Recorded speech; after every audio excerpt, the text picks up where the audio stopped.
Thank you, Mr. Toastmaster, and thank you, Evans. I saw on the schedule that I was going to be evaluating your icebreaker, and it just was exciting. I was thrilled that I got to evaluate probably the most exciting speech that anyone makes in this room, and it's so gratifying for all of us because we get to know someone like we didn't know them before, and you certainly delivered in that department.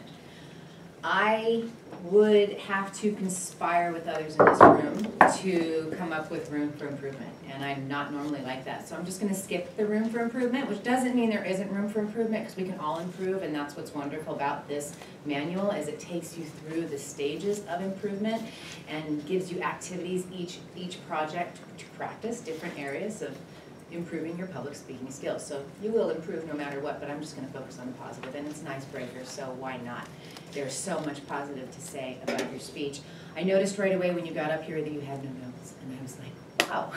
I had to memorize my speech completely in my icebreaker if I was going to use no notes. And if you do this speech the way you're supposed to, the way it says to do it in the book, you really shouldn't need notes, because you're talking about something you know very intimately well. But all of us who have issues with public speaking, the reasons that bring us here, we know, well, that's fine and dandy, but I still feel like vomiting, and my stomach is in a knot. It doesn't matter if I'm talking about myself. So you didn't seem to have that issue at all. You had complete command of this space up here. There was one particular moment where you came over here and you looked down, whether it was intentional or not, and you paused, and then you returned to the lectern and continued with what you were talking about. It was so powerful. Even the hand gestures, at one point you had your hand in your pocket, which we wouldn't normally say, put your hand in your pocket, but for what you were doing and the talk that you were giving, it just had an air of sort of comfort, and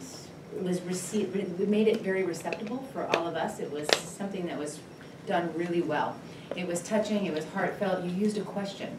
You used a question that you posed to all of us, which was essentially the life that I'm describing of my childhood and growing up in Haiti. Is it poor? Is this poor? And so we had that question from the very beginning, because you had a really nice introduction that ended with posing that question. We got to sit with that the entire time and use all these examples from your life, which then also achieved what the speech is supposed to achieve in terms of letting us know more about you. And then at the end, you didn't even need a big conclusion, because you just reiterated the question.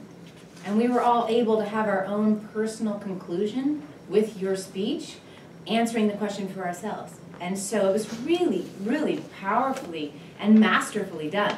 And if it was purposeful, if you thought about that, or you just did it it happened, it was really masterful, and I thought it was terrific. And there's so much more I could say, but my time is up. So just thank you so much for what you did today.